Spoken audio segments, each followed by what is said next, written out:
والے کا مسئلہ ہے۔ حضرت ابو طالب کے بارے میں یہ تبصرہ کرنے والے کہ ان کا کلمہ نظر نہیں آتا، میں ان سے سوال کرتا ہوں کہ کلمہ اس کا تلاش کرو جو پہلے بت پرست ہو۔ صلوات پڑھیں ذرا محمد و آل محمد پر۔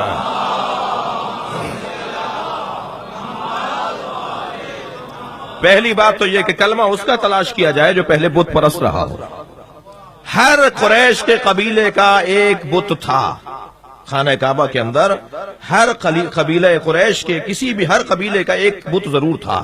میں دعوے سے کہتا ہوں، مطالعہ کر کے بات کر رہا ہوں، تحقیق کے بعد جملہ کہہ رہا ہوں کہ قریش کے 24 قبیلوں میں ہر قبیلے کا ایک بت تھا، مگر بنی ہاشم کا کوئی بت ثابت نہیں کر سکتا۔ بنی ہاشم کا کوئی بت ہی نہیں تھا۔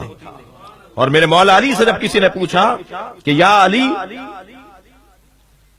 آپ کے آباء و اجداد ما یعبدون فما یعبدون، کس کی عبادت کرتے تھے؟ تو حضرت نے فرمایا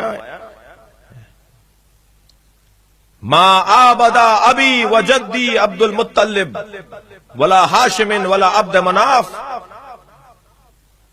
صنم قط، میرے آباء و اجداد میں میرے بابا نے، میرے دادا نے، میرے پردادا نے کبھی کسی صنم کے آگے سر نہیں جھکایا، کبھی کسی بت کے سامنے سر نہیں جھکایا۔ اور تم مجھ سے پوچھنا چاہتے ہو کہ وہ کس کی عبادت کرتے تھے؟ فرمان لگے یصلون الی البیت علی دین ابراہیم، میرے بزرگ خانہ کعبہ کی طرف رخ کر کے نماز پڑھا کرتے تھے۔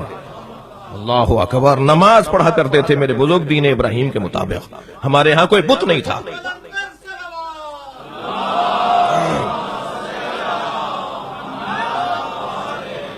ہمارے ہاں کوئی بت نہیں تھا، مولا کائنات فرما رہے ہیں، ہمارے بزرگوں نے کسی بت کے آگے سر نہیں جھکایا۔ تو کلمہ تو اس کا تلاش کیا جائے جس نے پہلے بت پرستی کی ہو، پھر اب وہ ثابت کرے کہ کلمہ پڑھا یا نہیں پڑھا۔ اتنا بڑا مجمع بیٹھا ہے، آپ میں سے کسی کے پاس مولانا کی سند ہے کہ آپ نے کلمہ پڑھا ہے؟ جی، ہم میں سے کسی کے پاس بھی کسی مولانا کی تحریر نہیں ہے کہ ہم نے کلمہ پڑھا ہے۔ کیوں ہمارے پاس نہیں ہے؟ بہت ساروں کے پاس ہوتی ہے، ہمارے پاس کیوں نہیں ہے؟ ہمارے پاس اس لیے نہیں ہے کہ ہم پیدائشی مسلمان ہیں، ہم پیدا ہی اس گھر میں ہوئے ہیں جہاں کلمہ پہلے سے پڑھا جا رہا تھا۔ جہاں پہلے سے کلمہ پڑھا جا رہا ہو وہاں یہ سوال نہیں ہوگا کہ کلمہ بھی ہے یا نہیں ہے۔ یہ پورا گھرانہ موحد گھرانہ تھا۔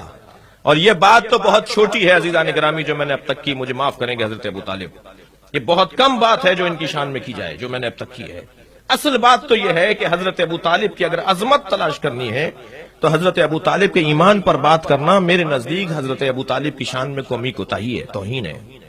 ایمان ابو طالب پر بات کرنے کے لیے علی جیسے بیٹے کا ایمان چاہیے۔ حضرت ابو طالب کے ایمان پر اگر کوئی بات کرے تو وہ علی کرنے کا حق رکھتا ہے۔ جی اللہ اکبر، بیٹا باپ کا جز ہوتا ہے، یہ حدیث کا حصہ ہے، توجہ کر رہے ہیں آپ؟ بیٹا باپ کا جز ہوتا ہے، جس باپ کا جز کل ایمان ہو اس ابو طالب کا ایمان کس درجے کا ہوگا؟ صلوات پڑھیں۔ تو ایمان ابو طالب پر